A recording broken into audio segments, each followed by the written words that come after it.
Hey everybody, welcome back to another As Per My Ability episode. Today I'm joined with Chaneen. Chaneen's an old friend of mine. We're going to be doing a top 5 list together. Chaneen is a part of the As Per My Ability team. She's going to be helping out a lot with Kevin, and herself and myself will be doing a podcast, an As Per My Ability podcast at some point in the future, with the three of us kind of doing different episodes and shows. And so she's helping me out with a top 5 list today. And so y'all get a chance to meet her, and she'll be doing it with me. So Chaneen, hello. Hello. So tell us a little bit about your background for games and stuff like that. Well, I got into the gaming about 4 years ago. But the first game ever that I played was Splendor. Prior to that, it was just, the family outings, get-togethers. We'd play games, dice, roll dice. So getting more involved in a bit more dramatic themes and different games. I didn't realize there was such a huge community when it came to board gaming. So now I'm a lover of the games, and I enjoy playing them, and I pretty much play almost daily. Yeah. Surprising that there's like 70,000 plus people at Gen Con, and yet it's still kind of a really underground hobby, I suppose, or whatnot. But yeah, there's a lot of stuff going on in the gaming world, and there's a lot of cool games. And so that kind of brings me into what we're going to talk about today. So for our top 5 list, I have 5 games, and Chaneen has picked 5 games that we're going to throw up on the screen for BGG, which is the Board Game Geek website. And the title is the top 5 coolest themes. So basically what we did, I'll talk about kind of what I did, is the criteria was to just look at games that have themes that I just really, really like because they're unique. Or there's something interesting about them, or perhaps there's not a whole lot of games about like a particular subject. And so it's kind of cool to see a game that's like that, that's got a theme like that. So a theme is basically what the game is about. So we're going to be going through our top 5 coolest themed games, I suppose, in our own opinion. So if you guys out there have your own that you want to weigh in on, or if you kind of want to comment on some of our own, go ahead and leave comments and stuff like that. That would be great. But without further ado, we'll get started with number 5. We'll do my number 5 first. So this is a game that I fell in love with as a kid, and came out in the 80s. And so it's an 80s game, I believe. And I had as a kid that I played a lot. I played it solo, even though it's not a solo game. Just set it up on my own. And recently, within the last year or two, a company called Restoration Games has come through and made a new production, a new copy of this game. So the game that's my number 5 is called Fireball Island, Curse of Volcar. So Fireball Island, there's a lot of adventure games, right? And so I know I said a minute ago that we wanted really unique themes, but adventure themes are not very unique. I mean, you have lots of different, like El Dorado and like lots of different adventuring. But what Fireball Island does is, first of all, it's nostalgic because it's from when I was a kid. And second of all, it has this cool 3D mountain that you kind of play on, and you're rolling these balls, these fireballs, so to speak, to knock over your opponent. And so it's got this really cool 3-dimensional aspect to it. So yeah, it's an adventure game, but it's really unique, and it looks great, and it's got this plastic thing. It takes up a whole bunch of the table. And so I put down Fireball Island as my number 5. It looks like plays 2 to 4 players. Okay. So I know Chaneen, we both played this game, correct? You've played this? Yeah, I got to play it once, and then I let during one of a gaming event that we went to, and then I went and played a different game while you were playing with another group. So I got to play it once, and it was super fun. The board is just so crazy with the three-dimensional board, and it's just kind of fun to like kick the little fireballs down the mountain and see who's gonna get knocked over. And yeah, it was super fun. I'd play it again, and I would recommend it to family. People that have kids would probably, absolutely, like you said, play it, but you played it by yourself, so you would just like to knock it around. Like, I didn't really have anyone to play with, but something that's kind of, I guess I should have said about my list before we got into it, now that I'm kind of looking back as far as the criteria, is not all of these games are the most like heaviest and most thematic, I suppose, games. I just picked ones that I just went on theme alone, because when we talk about Fireball Island, if we talk about the actual gameplay, the gameplay is kind of, you play cards to move and you're collecting jewels and things like that. So the gameplay is really not that interesting, but the theme of it is why I picked it. So moving forward, try to keep that in mind, is I'm kind of picking games not based on like these are phenomenal games, but at least I think the theme of them are phenomenal. And so Fireball Island, that is my number 5.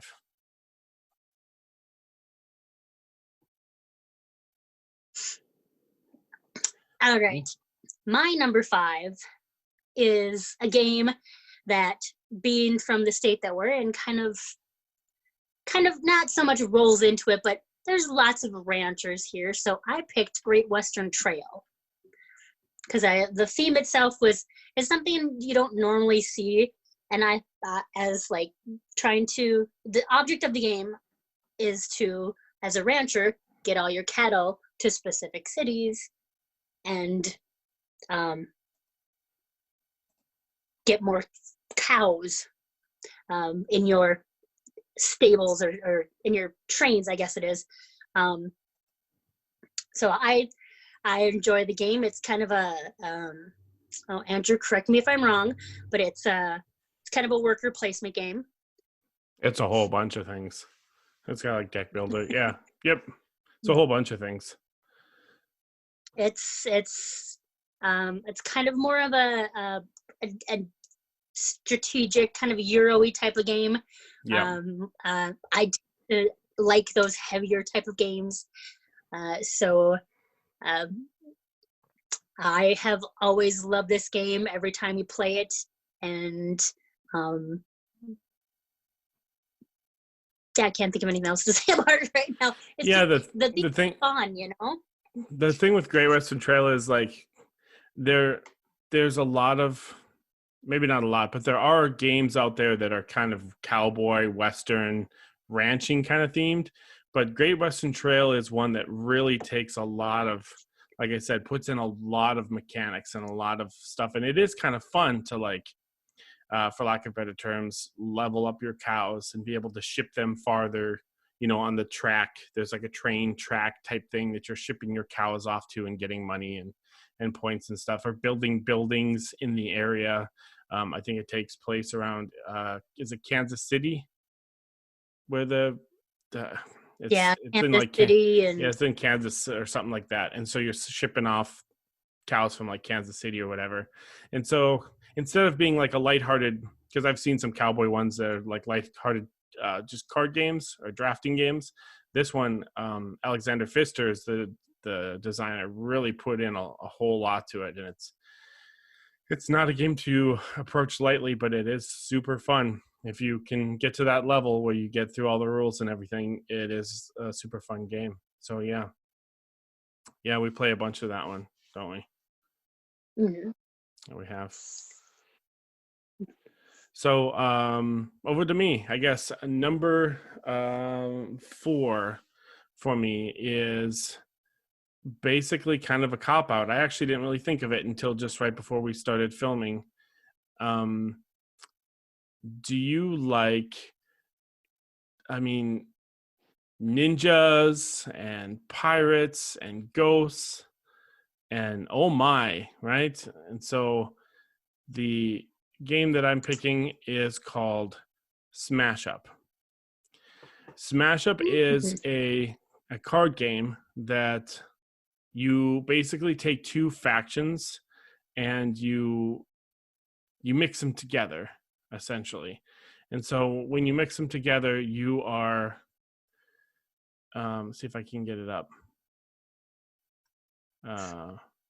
Pull it up here. No, sorry.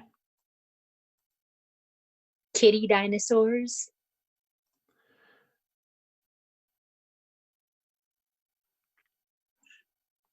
Great Western Trail. Okay. Oh, all right. There we go. Smash Up. I know I had it kind of loaded. So there's the cover. Smash Up. Where was that? Paul Peterson designed it, who also did like, I think he did Sushi Go and Guillotine and stuff. You're basically taking two decks, and it's kind of a dueling game, although you can play with up to, I think it says 4. So you're taking two decks and you're smashing them up. You're mixing them together. So you're taking different factions, such as, like I said, you can pick. Oh, there's everything out there. So there's like cowboys and ghosts, pirates, and like time travelers, like witches and vampires, or like what's it, My Little Pony kind of thing, and like princesses and cats. And so you can basically just take anything you can think of, astronauts and shapeshifters, or like there's kind of like a Frankenstein's monster sort of faction, like a creatures thing.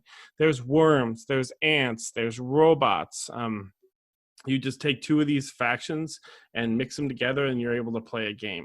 And so it's a card playing game where you do a lot of comboing and a lot of playing off of each other's, trying to get control over certain locations on the there's not a board, but there's some cards that are locations in the front of the table, kind of in front of everybody, and you're trying to basically control certain areas. And so when they score, you get points, and I think it's the first one to 15 points wins the game. And so I thought that one just kind of threw on my list as number 4 at the very end, because it really just has all the themes mixed into one.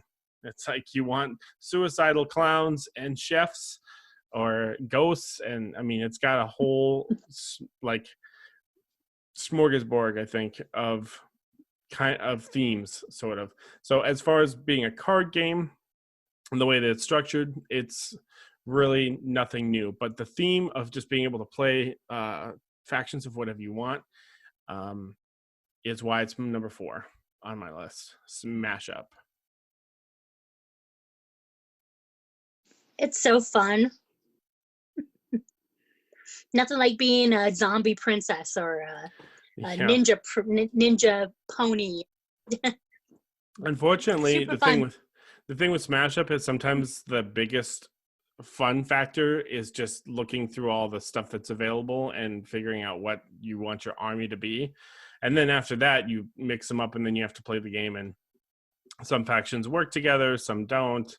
And so I think the biggest fun factor, at least that I've seen from some of the kids that I teach it to and some of the new players that I've played it with, is, ooh, what do I want to be? Oh, do I want to be leprechauns and unicorns? Like, that's really where they get the most fun. Once you start playing the game, sometimes you get some synergy, sometimes you don't, or whatever. But the theme was definitely pretty cool because you just got unlimited kind of possibilities. There are a crap ton of expansions, so you can get almost anything that you want. So that's my number 4, Smash Up. Okay. My number 4 is,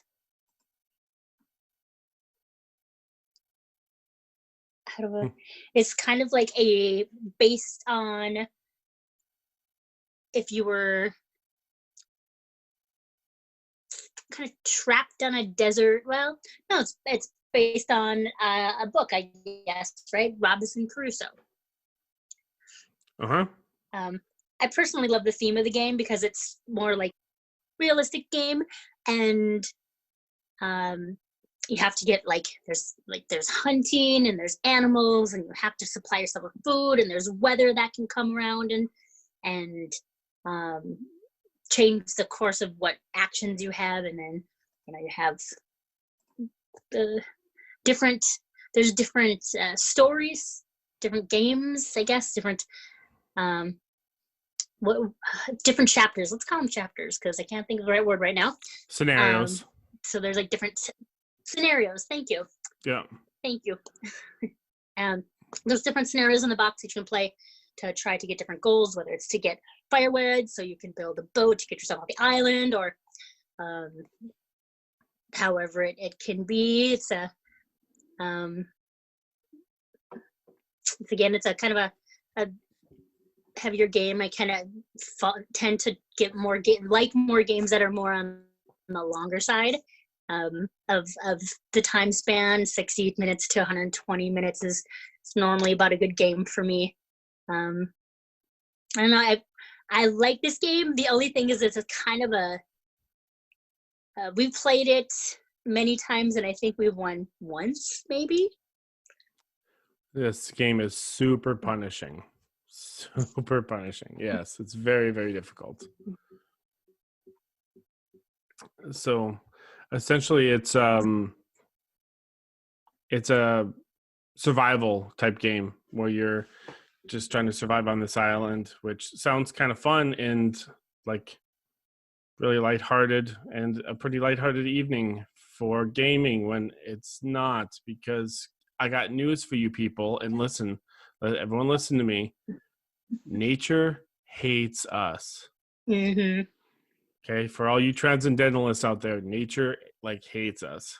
And this game does a pretty good job of like the storms come by and they get all your like wood soaked so you don't have a fire, and then you freeze and you're wet, and then you can't feed yourself, and so you're starving, and you try to go hunting, but then you end up getting mauled by a tiger, and it's just, oh, this game is like super punishing, but it is fun. It's very, very thematic as far as some of the events and things that happen.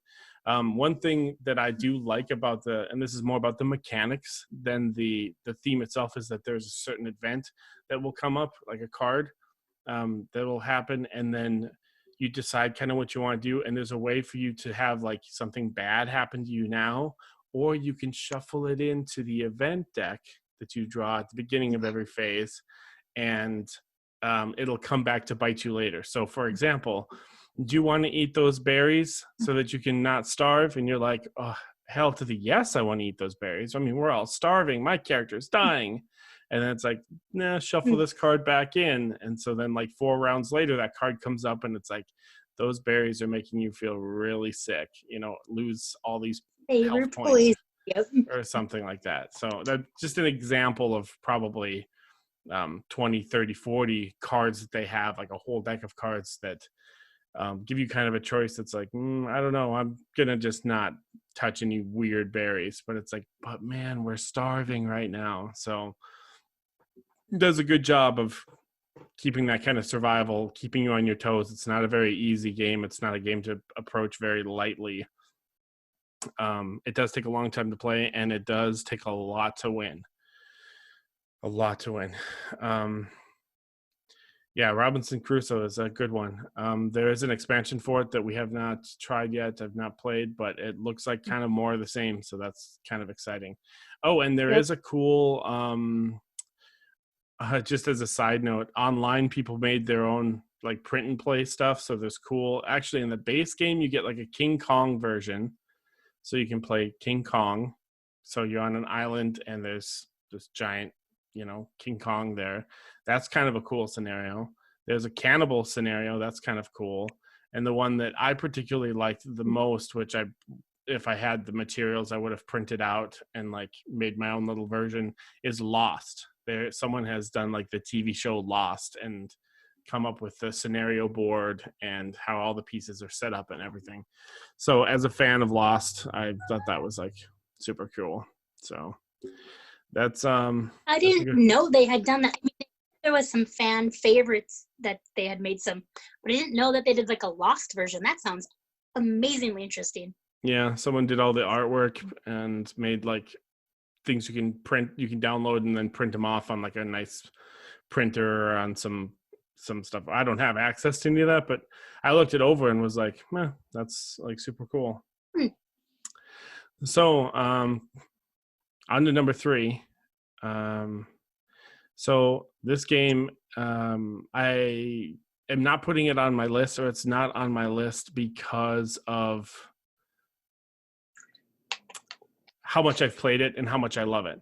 I'm putting it on basically out of the sheer theme value.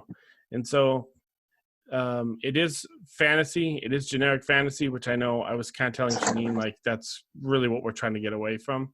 But what's cool about this game is like everyone that likes board games usually has dipped their toe or foot or gone swimming in the Dungeons and Dragons pool or the Pathfinder pool, some sort of like role-playing, character story-driven game. Most of us have. I'd say if you play board games, you've probably played an RPG at some point. And so what everyone really enjoys about the RPG experience is creating their character, being able to pick different things for their character. And so I've put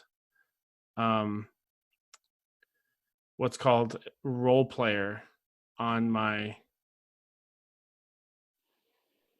number 3. Oops, if I clicked on it. Role player is right here. So role player is a game that I think I've only played once, and it kind of hurt my brain. But it's a dice drafting game. But essentially, speaking about the theme is you are creating a character, a fantasy character, a dwarf, a wizard, a human, an orc, an elf.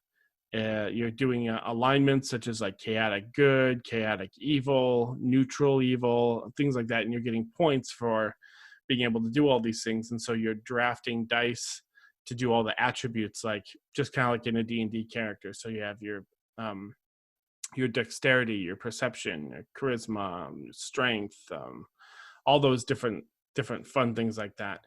And so while I haven't played role player a lot, I think that is a really, really cool idea for a game.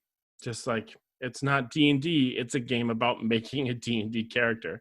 And there are some things online, some tools where you can convert your role player or character into an actual D&D character, and you can transcribe it over and play D&D with them. And in the expansion, you get to basically finish the game and then go fighting with them and fight monsters and see if you've made a character that's good enough or not. So I thought that was, and I continue to think that is a super cool theme, although I'm definitely going to have to get some people to get some more plays in to see exactly how it is as a game. But as a theme, I love that idea. I think that's so cool. Yeah, absolutely. I have never had much of an experience with D&D itself. I've had some friends who played it, and I would watch them play, but I myself haven't played. But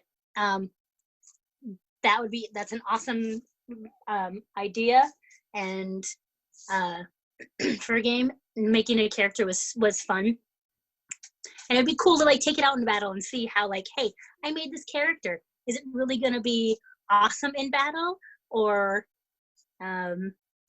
should I have done something else? Maybe next time I'll try a different, upgrade on the character. Maybe more strength driven instead of mental driven. It's so cool to be like, oh, I'm gonna make a character who's, like you said, like an elf or a dwarf or an orc. It's fun and it's interesting, and yeah, it's a very unique theme. And it's a dice drafting game, which I know you are a big fan of, even more so than I am, of just that idea of just rolling dice and drafting them, being able to get, I think in this game, it's like you need certain colors, you need certain numbers on certain colors, and you need certain numbers on certain colors in certain columns or rows or something like that. It's quite a lot to think about, if I remember this game a lot as far as, but it's a dice drafting game, which I know Chaneen is incredibly gung-ho about more than I am, I guess, as far as a mechanic for a game. So what was that? 3. I do like the dice games. Those are probably my most favorite games, as any type of like dice drafting or dice checking games.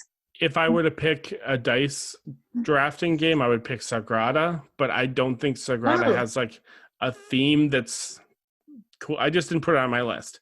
I think Sagrada is probably a better game at this point, just because I don't know Role Player, and I know Kevin talked about it in a different video that I was in with him, and so I'm sure he would disagree and give lots of praise to Role Player, but I haven't played Role Player like that. I have played Sagrada though a lot. I just couldn't put it on my list because it was like Windows. I guess that's cool, but when it comes to dice drafting, as far as the ones that I've played, I know there's some other ones like Orleans and stuff I haven't played. Sagrada is the one that I've played that I would choose to pick over like Role Player. But I think that, again, the theme is so cool. Just like, you know how people like making characters in D&D? Let's make a game of, it's gamification basically. Let's make a game out of a game of character creation. It's so cool. It's a cool idea. That's my number 3 is Role Player. All right, my number 3 is kind of I think maybe if I remember correctly, let me get back to my list here. Sorry. This one is a little bit more lighthearted when it comes to the theme, but it's kind of one of those games that I fell in love with. The first time I played it, I know it won a Game of the Year. I just can't remember what year it was. And it has 2 different expansions now to it. Well, 2 different style, 2 different themes. They changed the theme a little bit. So my 3 is Azul, which is blue in Spanish. The idea of this game is you're in Portugal and you're building a crystal menagerie or masonry wall in a castle for, I won't say it was the Emperor Princess, because it isn't so like heavy, but I enjoyed the theme because you're building a wall, you're playing with little cubes that kind of look like, we always say little starbursts, but they've gone from the regular Azul, and now then they had the second one, which was called I'm blanking now. Stained something. Stained glass, yes. And then the third one is called Summer Pavilion. Yeah. So there's 3 different versions of the game where they change the mechanics a little bit, and change like the stained glass one, instead of making like a tile structure, you're making a pretty stained glass window, so to speak. I know it kind of runs on like that Sagrada thing, where you're making a stained glass window, but I like kind of the mechanics of how they did it. And then the third one is and make them back to like making like starbursts. That one is a bit more I can't think of the word. That one's a bit more challenging, I guess. It's a bit more strategic. That's the word I'm looking for. Sorry. Yeah, they've kind of all just built on each other. Yeah. But like everybody has different opinions on which version they like the best. Right. The first one is always going to be my absolute favorite. It's a game that is easy to teach to people, easy for people to learn. You can teach it to people like, this is at ages 8 and up. I would say that's a good assessment. You could probably teach somebody who's 9, a kid that's 9 or 10, how to play the original game. It's not super challenging. If you want to challenge, there's a variant in the box where you can change how to play it a little bit. I just enjoy it. I think it's fun. And I think I like the theme just because it's like, oh, hey, you get to make like a pretty little wall picture and collect these pretty colors. That's kind of like the girly part of me.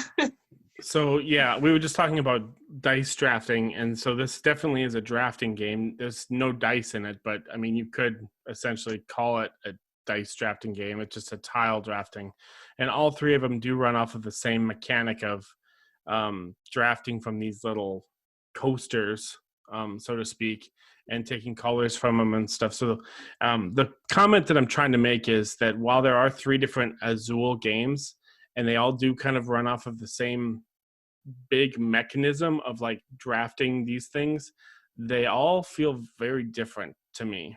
So it's hard to explain because the original Mhm. Azul is awesome. Everything that you just said, it's easy to teach, easy to play, got quite a bit of strategy. um, there are certain colors you might want that, like, by the time it comes back to your turn, everything is completely like changed. And so yeah, um, that one keeps you guessing. The third one is the one that like I prefer because it's got more gamer, it's kind of more of a gamery game, with, like you said, Mhm. strategy. There's more to think about, but in a sense, all three of them, like 1, 2, and 3, they all run off of the same system, so to speak. They just have different ways of going about placing your tiles and or your tiles, whatever, your little starburst things, and like getting points and filling out um, rows or columns or little leaves or whatever. What's the last one? Like kind of a snowflake pattern and things like that. And so we were just talking about Sagrada, and like earlier, like role player, Azul would be definitely one that would be kind of in that same feel of drafting from the middle, drafting from a pool of things that all the players can draft from. Um, Azul is just probably the one that's most family friendly, I suppose. I'm not talking about theme. I just mean about like ease of play and stuff. So, what is it about the theme that you like about it, Yeah, I would Azul? agree. I like the fact that I feel like it's something artistic and kind of a little bit artsy, so it kind of itches at that need to do something artsy, and Okay. it's kind of unusual to have a game as like an artsy theme to it. Okay. And so you would pick this one over Sagrada that we were talking about? Oh, that would I mean, obviously this yes, one made I your would. list, I so mean, okay. yeah, I mean, I love some Sagrada, and I have all the expansions for it. Um, but this one was I've played Azul more than I've played Sagrada, so Okay. I would definitely say that yes, this would I would most definitely pick this one over Sagrada. It's hard for me to say because I'm I'm so I can't, I'm not. I like so many games. It's hard for me to pick. Sure. Yeah, and these are just kind of five that just we put together today because we literally Mhm. did this today. As far as our listing and stuff, it wasn't like we sat for weeks and weeded out the top five or whatever. It was just ones that came to mind. And so, moving on to number two. Yep. For me, my number two is um, based on theme alone is very interesting because it deals with food.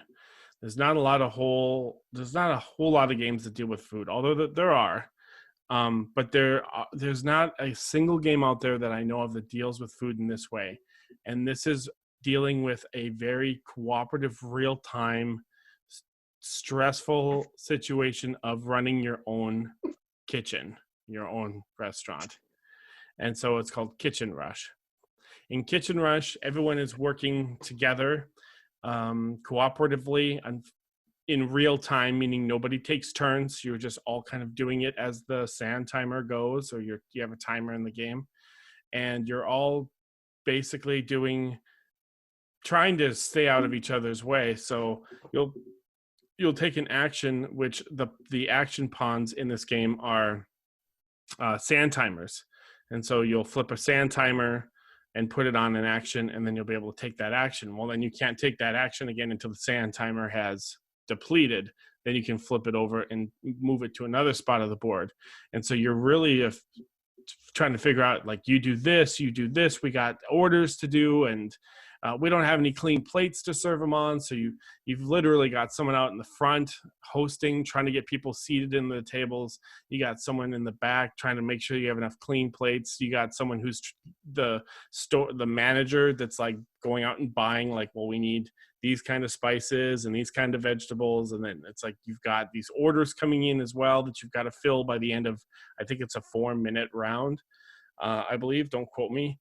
But the theme is just super cool because it matches the mechanics. Because if you've ever worked in a kitchen, it is very just everyone's kind of running and going back and forth and kind of shouting back at each other. And it's kind of a loud situation. And this game is a pretty cool theme. It replicates the mechanisms pretty well. It's very chaotic. Kitchen Rush. It's my number 2, I believe, Ron. Yeah, that one is very chaotic for sure. Fun to play. I'm gonna say they're all fun to play just because there's not a lot of games that I don't find entertaining. For the most part, excuse me. But the theme is you're right. It's a very unique theme for a board game. When it comes to food related or like kitchen related themes. I can't think of another one that would be like this, not like theme at all. I know there's other food related games, like you said, like Food Magnet, but yeah, Food Chain Magnate is another one, but that's like a really slow, long Euro game about creating a food chain, and it just doesn't replicate it's basically just a Euro game with a food theme to it, whereas Kitchen Rush is really got that sense of urgency and flipping those timers and I can't do this, how can I fill this order, I don't have any spices, and it's like, oh, I was going to buy spices and then we don't have money to buy it. And if you don't have, the only way to get money is to have patrons and serve them and have them, leave money or whatever, and not walk out on you. So this is like old hat when it comes to apps and video games. You've had video games and apps that are like run your own kitchen simulator, or restaurant simulator. What bread do you want to buy? What kind of items do you want on your thing? But in a board game, in a real-time setting where everyone is usually standing up to play this game, to try and do everything, because we're trying to do everything we can in 4 minutes. Never really been done before, as far as I know. So that's why I made number 2 on my list of like cool themes. As a game, it's probably a little too stressful for me as an actual game, but the theme is cool, very unique. So are there any like real-time games that you would rather play, or would you think would not be less would you think would be less stressful? Like what about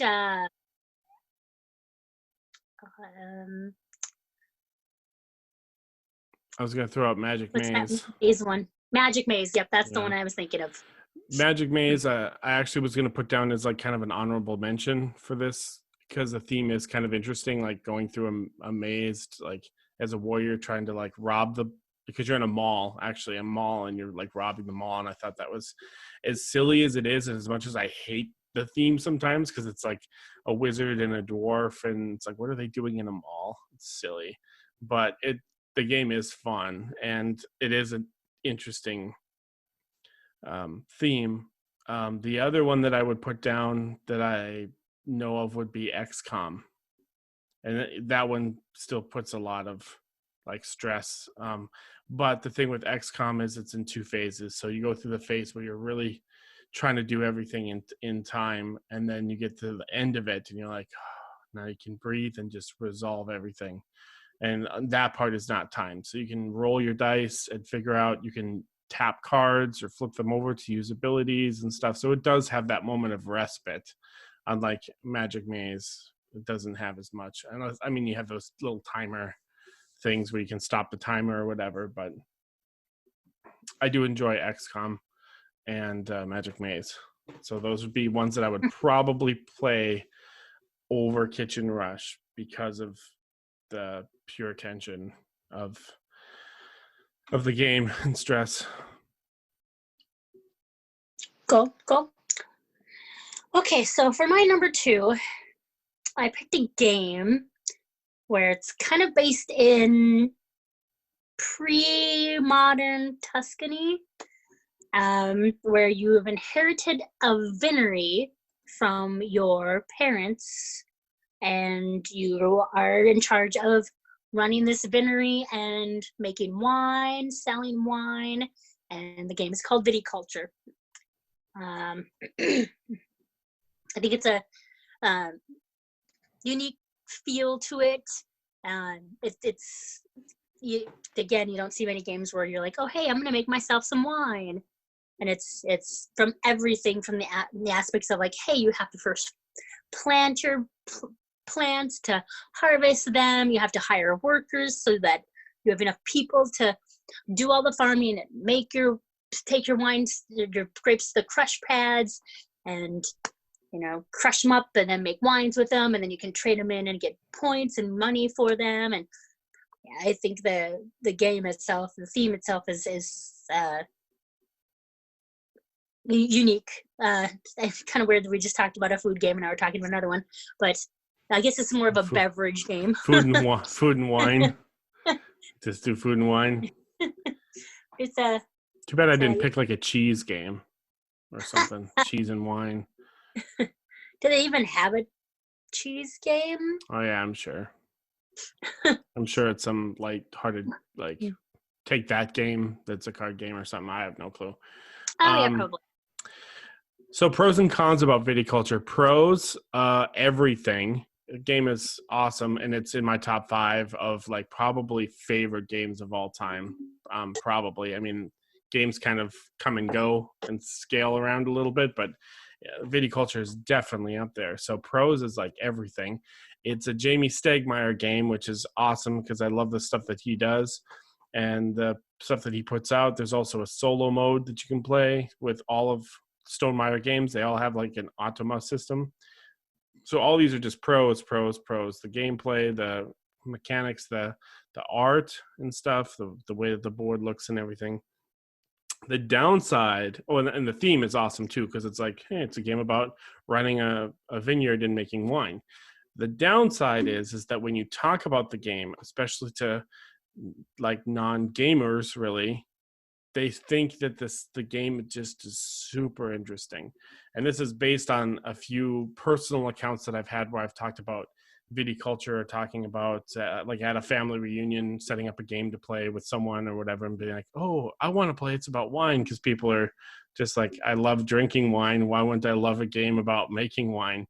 And then they realize, oh my, you get that oh crap moment where it's like, this isn't just a fun like roll some dice and stuff. It's a heavy kind of 3-tiered Euro system. And what I mean by tiered is like you got to do 1 to do 2 to get to 3 to get points. Then when you get points, it gives you more things to do 1 to do 2 to get to 3 to get points. And it's kind of this cyclical kind of thing. And I've had at least 2 times, probably more, where explaining the theme of the game has people that are just like holding their wine glasses like, I would love that. I love wine. Oh, can we drink wine while we play it? And I'm like, you're probably going to have to, because it is a very difficult game to just kind of understand right out of the box. For people that just aren't familiar, if I were to say like, 3-tiered system, Euro game, worker placement, stuff like that. Like that's all thrown into this game. But having said that, going back to my pros and ending on that, everything about this game is really fantastic. Yep. I know you and I have played this, like just the mess out of it at one point in our life. Not so much anymore, but we used to play it almost every other weekend or so. Oh yeah, absolutely. Finding all the different strategies and the different ways that you can kind of go for points. You can go for like building up your wine, your vineyard, building that up and stuff and getting points doing that. Or you can try to go for more grapes and fill orders to get money, to get points to do that. And it's kind of not really a linear game. You can kind of have different multiple strategies for it. So Viticulture definitely is a good one. Definitely should have made it on my list or be an honorable mention on my list. And so that's a good pick. Thanks. Let me see if I'm ready. If we want to jump into our number ones.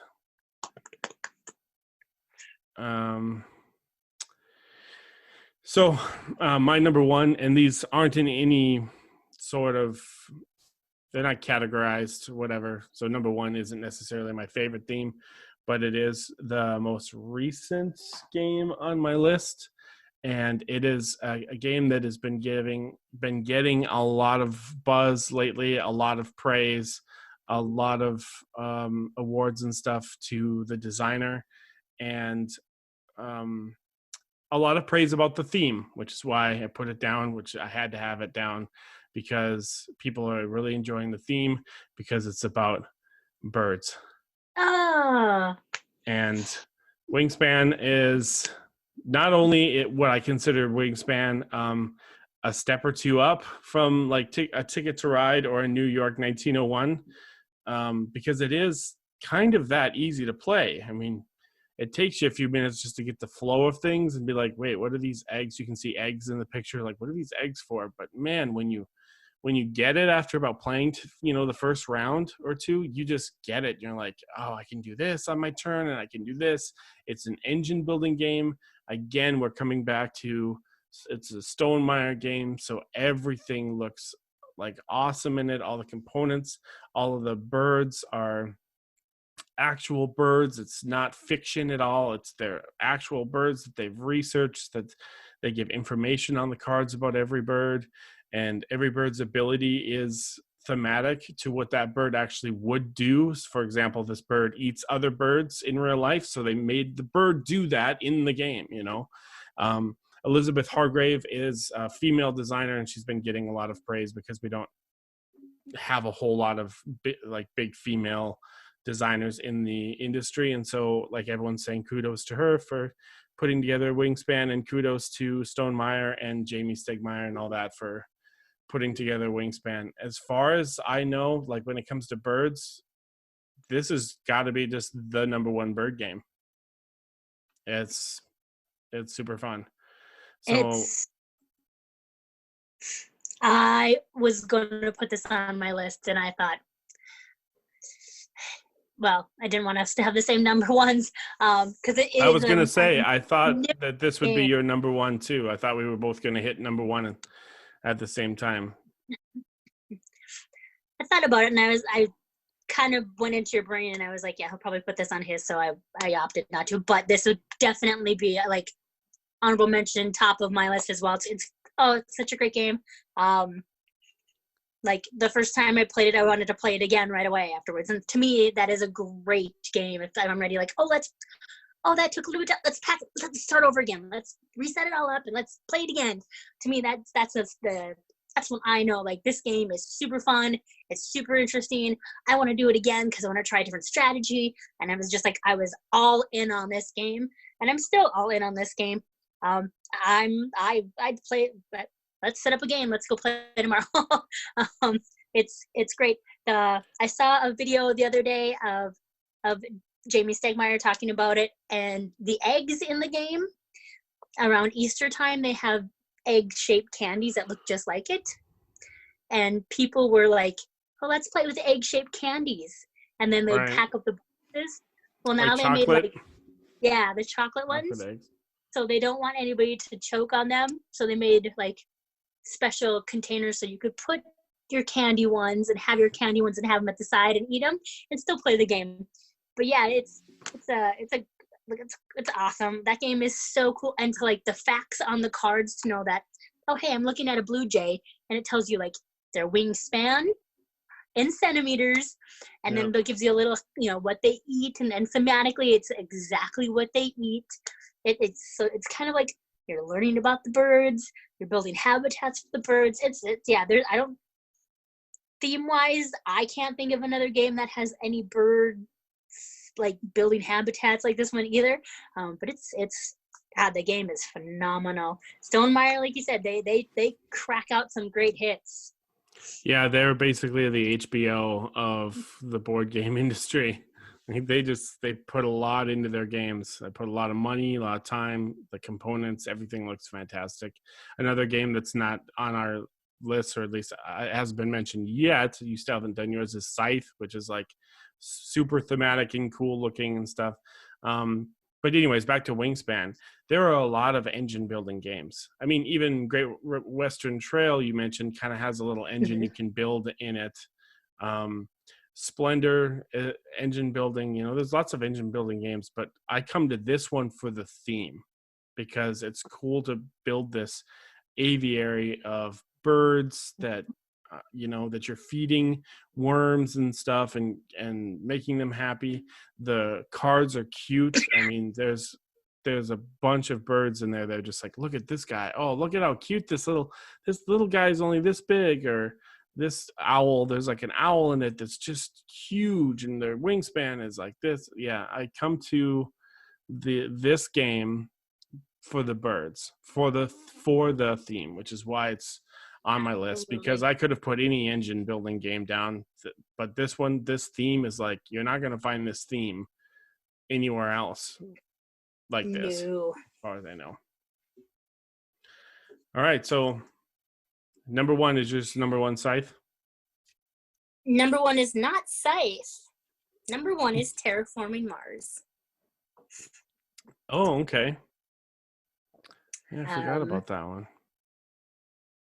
The theme of like Terraforming Mars is, and I think that's what terraforming means, is you're trying to make Mars habitable for humans, so to speak. Yep. Which could be like a realistic thing sometime in the way future. But to have a game themed on, hey, let's get Mars inhabited, I find a very unique theme itself. Not to mention the game is one of my favorites to play as well. We played the bejesus out of this one. I'm surprised the board still is in as good condition as it is. Well, I have the two different boards. Oh, that's true. There was the expansion board. Yeah. There are a lot of expansions for this game. I haven't played all of them. I don't necessarily really recommend them, as you know. Well, people out there probably don't know. I'm not a huge expansion guy. Some games are like, you got to have this expansion, man. You got to have the expansion. But most games, I'm like, yeah, the base game is really good. If they come up with an expansion that just adds more cards, then I'm all for that. But a lot of the games, and Terraforming Mars is one of them, is where it puts out a new expansion where it does more stuff. And so by the time you put all the expansions together, it's like just too much stuff going on. But the base game, 8.4 rating, is very, very fun. The theme is cool because it's got that whatever that Matt Damon kind of movie is, of like living on Mars and trying to like terraform and make water and raise the temperature so it's livable, and the cards and stuff will have certain requisites, where animals will start showing up if you have enough water, or if you have the temperature right, and things like that. Yeah, everything you said. Terraforming Mars is a great game. I was able to interview the designer, Jacob Frixelis, at one point in my life, and so that was a great kind of standout moment for me. And so it's like, I love his game, I love your game. But we should probably, so the theming is great, but let's jump out of the theme and talk about the biggest problem with the game. There's a big problem with the game. Oh, the boards, the player boards. Yes. So yeah, that I was gonna say, the downside is the player boards. Yep. I know that some people have like designed with 3D printers overlays, whichever overlays. Overlays to kind of keep the cube components in place. But that's one thing that that was a flaw, because you can knock that board, your player board, knock it more than anything, and then I don't know. Where was I on the peak track, or where was I on the? I would have loved to been around when a lot of these design choices were being made, and to have somebody not play test the game and go, so for those of you that don't know what we're talking about, let's just kind of bring the viewers in for just a second. The game has a player mat that sits in front of you, and the mat has all these different resources that you have a little cube, and you keep track of it. So 1 2 3 4 5 6 7 8 9 10, whatever, and you put a cube on. So I have 10 steel, I have 2 trees, I have all these resources, and that's how you keep track of this. But it's on this flat sheet of paper with these cubes on it. Well, someone bumps the table, someone sneezes, you got a long sleeve thing happen, and it just messes up your whole board, and you're like, I don't remember where I was.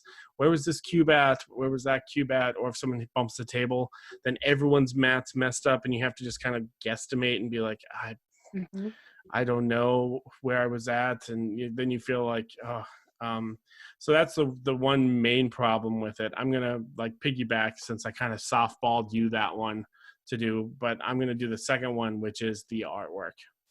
The cards are just not that great. What Terraforming Mars should have been is they should have handed it over to Stonemaier Games, and Stonemaier Games would have had a solid game and great artwork. The cards would have been all illustrated instead of just Google pictures.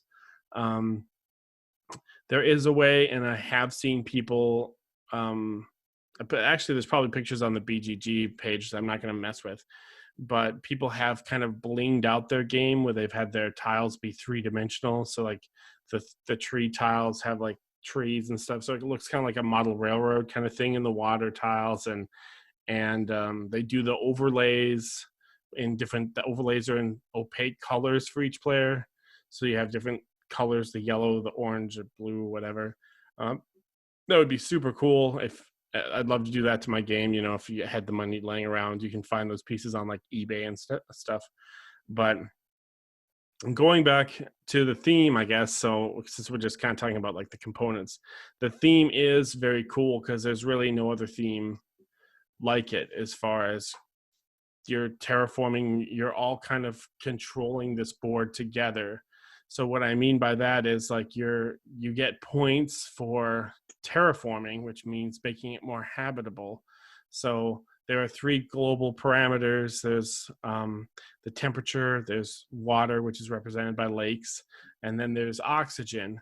But not everyone has their own oxygen tracker, right? Because we're all affecting this planet or whatever. So if I move up the temperature, I get points for that, but that means it's also moving closer to ending our game. So there's only so many points that you can get out by affecting the what they call the global parameters of the game. And so they're not individual and unique to each player board or something. It's kind of something that's shared on the board, I guess, is what you would say. So the way that it plays is thematic. It ties into the theme.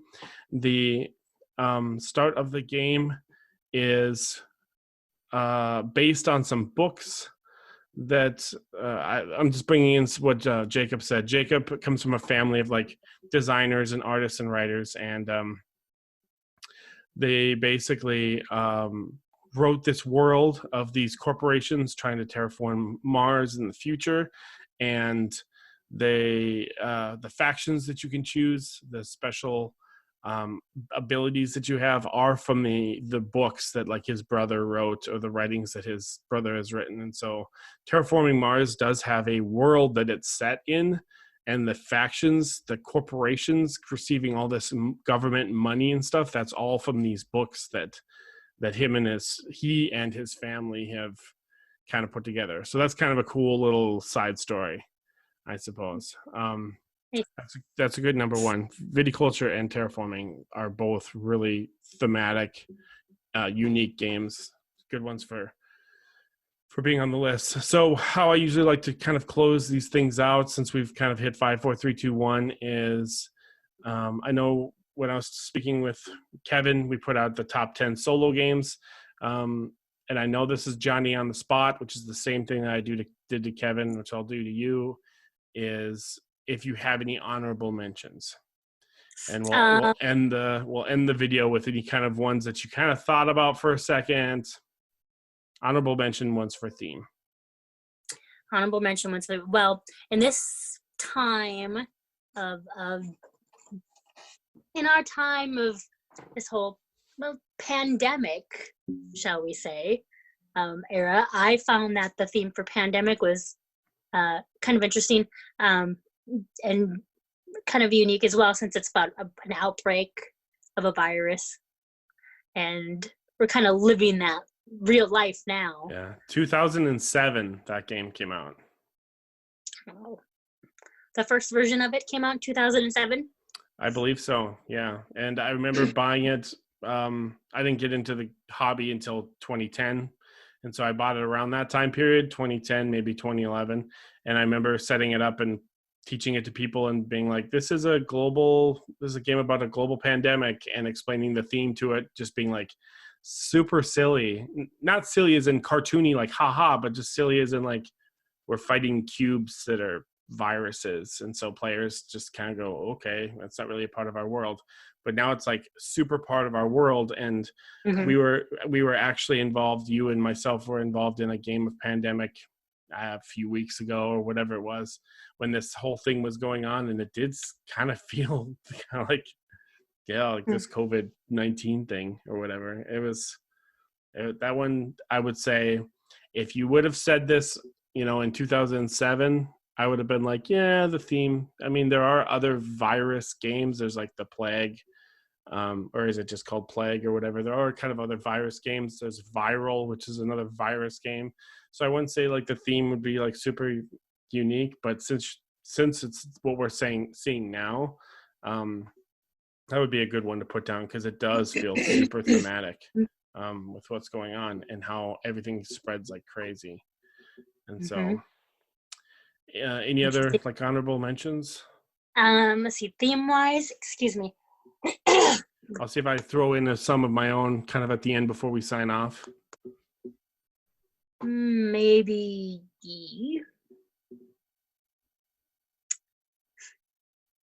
Well, and then. So I can't think of anything. I'll jump to me. Yeah, I'll jump to me then, and while you think or whatever, if you come up with one, I would like to kind of throw out like probably.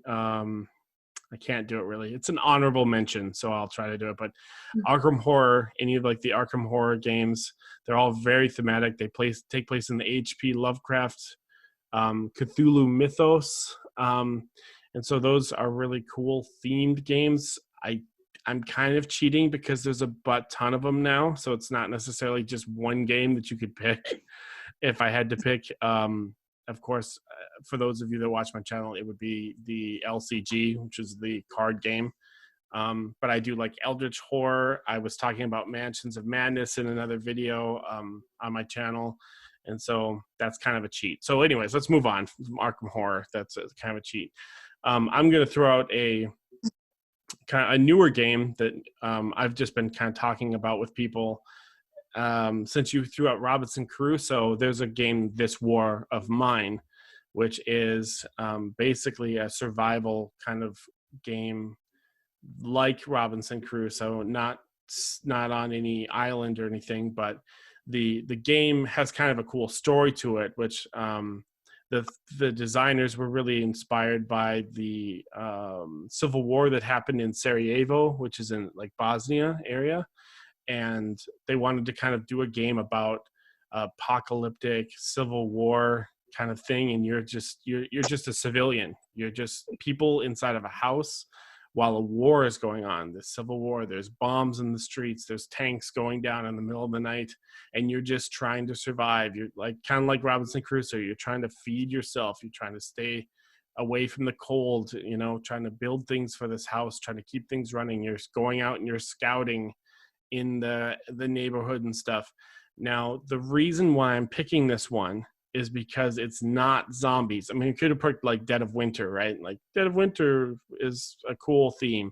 It's zombies. There's a bunch of zombie themes, but this one, This War of Mine, is not really zombies. It's very, very dreadful. Like it's a very thick kind of deep in story. You can use a lot of encounters that you'll read from a book or use the app and stuff like that. So that would be an honorable mention for a cool theme.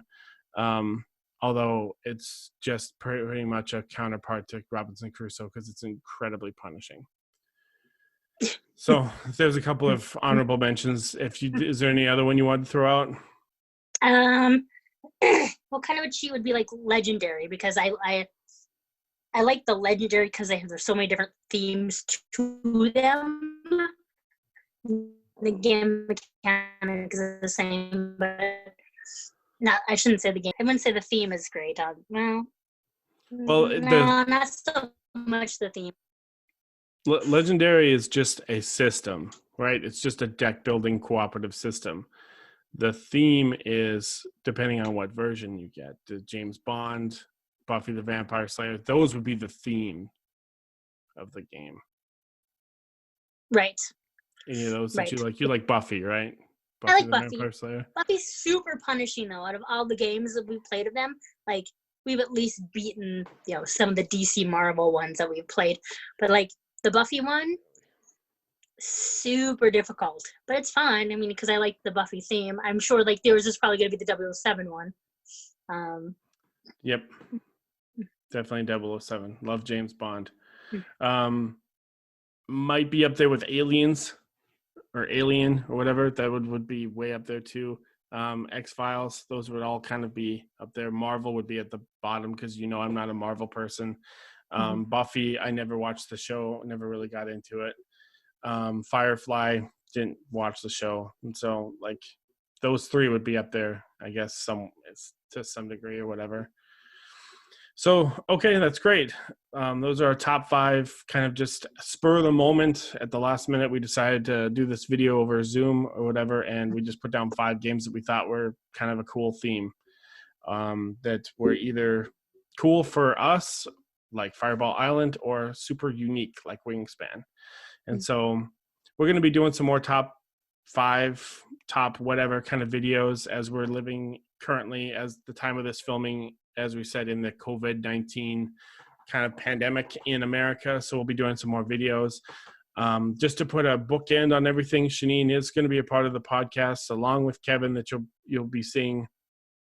The podcast has been pretty much put on hold because the world's on hold and life is on hold.